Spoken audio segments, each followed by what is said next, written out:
तो चलिए सीधे मुद्दे पर आते हैं। आज बात करेंगे ईसॉप्स की, यानी एम्प्लॉय स्टॉक ओनरशिप प्लान्स। ये नाम सुना ही होगा, खासकर अगर आप टेक या फाइनेंस की दुनिया से हैं। वहां तो ये सैलरी का एक बहुत बहुत ही जरूरी हिस्सा बन चुका है। तो सवाल ये है कि आखिर ये हैं क्या और काम कैसे करते हैं।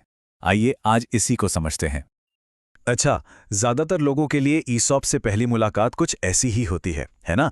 जब ऑफर लेटर हाथ में आता है और उसमें लिखा होता है सैलरी के साथ साथ कुछ लाख के ईसॉप्स भी, और बस उसे देखकर लगता है वाह क्या बात है, हम तो अमीर हो गए। पर क्या ये वाकई इतना सीधा है? तो असल में ये ईएसओपीज हैं क्या? क्या ये बस मुफ्त का पैसा है, एक तरह का बोनस, या फिर इसमें कोई छिपा हुआ पेच भी है? चलिए आज इसी की तह तक जाते हैं। तो देखिए, सबसे पहली और सबसे ज़रूरी बात जो समझनी है वो ये है कि ईसॉप सीधे सीधे कैश नहीं है। नहीं, ये एक अधिकार है, एक हक है। कैसा हक? ये हक है कि एक तय समय के बाद, जिसे कहते हैं वेस्टिंग पीरियड, आप अपनी ही कंपनी के शेयर्स एक पहले से तय कीमत पर, जिसे एक्सरसाइज प्राइस कहते हैं, उस पर खरीद सकते हैं। याद रखिए, ये मुफ्त के शेयर नहीं है, ये शेयर खरीदने का एक मौका है, एक अधिकार है। ठीक है, तो ये वादा, ये अधिकार असल में हमारी जेब में पैसे में कैसे बदलता है ना काम का सवाल। चलिए ईसॉप्स के पूरे सफर को देखते हैं, बिल्कुल शुरू से, उस वादे से लेकर असल मालिकाना हक मिलने तक। ये पूरा सफर ना 4 पड़ावों में बटा हुआ है। सबसे पहला है ग्रांट। ये वो दिन है जब कंपनी आपसे ईसॉप्स देने का वादा करती है। फिर आता है दूसरा पड़ाव, वेस्टिंग। ये वो इंतजार का समय है जब आप उन शेयर्स पर अपना हक कमाते हैं।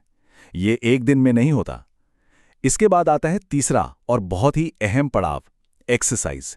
ये वो मौका है जब आप फैसला करते हैं कि हाँ, मैं उन शेयर्स को उस तय कीमत पर खरीदूंगा। और फिर आता है सबसे आखिरी कदम, सेल, यानी जब आप उन खरीदे हुए शेयर्स को बेचकर असल में मुनाफा अपनी जेब में डालते हैं। यहां तक तो सब अच्छा लग रहा है ना?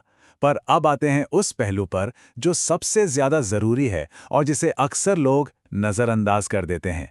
जी हां, हम बात कर रहे हैं टैक्स की। और यकीन मानिए, ईसॉप्स से जुड़ा ये वो हिस्सा है जहां ज्यादातर लोग गलती कर बैठते हैं। और यहां पे है सबसे चौंकाने वाली बात, ईसॉप्स पर एक बार नहीं बल्कि 2 बार टैक्स लगता है। हाँ, आपने सही सुना, 2 बार। ये जानना, ये समझना बहुत बहुत जरूरी है। तो सवाल ये है कि ये डबल टैक्स लगता कैसे है। चलिए समझते हैं। पहला टैक्स लगता है एक्सरसाइज के टाइम पर, यानी जिस दिन आप शेयर्स खरीदते हैं।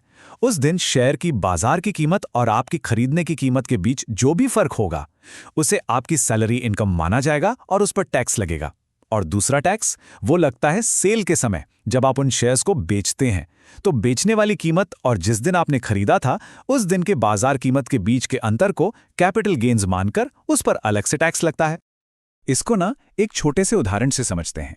मान लीजिए, जिस दिन आपने शेयर्स एक्सरसाइज किए, उस दिन आपका कागजी मुनाफा, मतलब जो पेपर पर दिख रहा है, वो है 3 लाख रुपए। तो पता है क्या होगा? ये 3 लाख रुपए आपकी सालाना इनकम में सीधे सीधे जोड़ दिए जाएंगे और आपके टैक्स स्लैब के हिसाब से इस पर टैक्स भी कट जाएगा। और सबसे बड़ी बात, ये तब होगा जब अभी तक पैसा आपके हाथ में आया भी नहीं है। आपने तो बस शेयर्स खरीदे हैं, बेचे नहीं हैं। तो ठीक है, अब जब हम ये टैक्स वाली पहेली समझ गए हैं, तो जाहिर है अब समाधान की बात करनी चाहिए, है ना? तो चलिए अब देखते हैं कि ईसॉप्स की स्मार्ट फाइनेंशियल प्लानिंग कैसे की जाए, ताकि ये सिर्फ एक ऑप्शन न रहकर एक असल संपत्ति में बदल सके। तो कुछ जरूरी बातें हैं जिनका हमेशा ध्यान रखना चाहिए। पहली बात, अपने ईसॉप्स को बेचने का फैसला यूं ही मत लीजिए। उसे अपने बड़े फाइनेंशियल गोल से जोड़िए, जैसे कि घर खरीदना है या रिटायरमेंट के लिए प्लान करना है। दूसरी बात, अगर कंपनी का आईपीओ या कोई बायबैक आने वाला है, तो उससे ठीक पहले शेयर्स एक्सरसाइज करने में जल्दबाजी मत कीजिए, थोड़ा रुकिए। तीसरी चीज, अपनी वेस्टिंग डेट्स पर हमेशा नजर रखिए, खासकर जब आप नौकरी बदल रहे हों। और आखिर में, अगर ऐसा लग रहा है कि कंपनी जल्द ही पब्लिक हो सकती है, तो टैक्स के बोझ को मैनेज करने के लिए एक्सरसाइज करने में थोड़ी देरी करना ही समझदारी है। और एक और बहुत ही जरूरी बात, वो है डाइवर्सिफिकेशन। देखिए, अपनी कुल संपत्ति का, अपनी सारी वेल्थ का 25 से 30% से ज्यादा हिस्सा अपनी ही कंपनी के स्टॉक में रखना काफी जोखिम भरा हो सकता है। एक सीधा सा नियम याद रखिए, आपकी नौकरी और आपका निवेश दोनों एक ही नाव में सवार नहीं होने चाहिए। अगर नाव डूबी तो सब कुछ डूब जाएगा। अगर हम सिर्फ अपने फायदे से आगे बढ़कर देखें तो ईसॉप्स का एक बड़ा असर भी है। ये भारत में एक इक्विटी कल्चर को बढ़ावा दे रहे हैं। सोचिए, जब कर्मचारियों को कंपनी की ग्रोथ में सीधा हिस्सा मिलता है तो इससे सिर्फ वो ही नहीं कमाते, बल्कि पैसा ज्यादा लोगों तक पहुंचता है और इससे देश की आर्थिक तरक्की को भी सहारा मिलता है। तो आखिर में बस इतना ही कहेंगे कि असली दौलत सिर्फ स्टॉक ऑप्शंस में नहीं है, वो छिपी है उनकी स्मार्ट प्लानिंग में। ईसॉप्स को कोई लॉटरी का टिकट मत समझिए, इन्हें समझदारी से मैनेज करना ही असल में वेल्थ क्रिएट करने की चाबी है।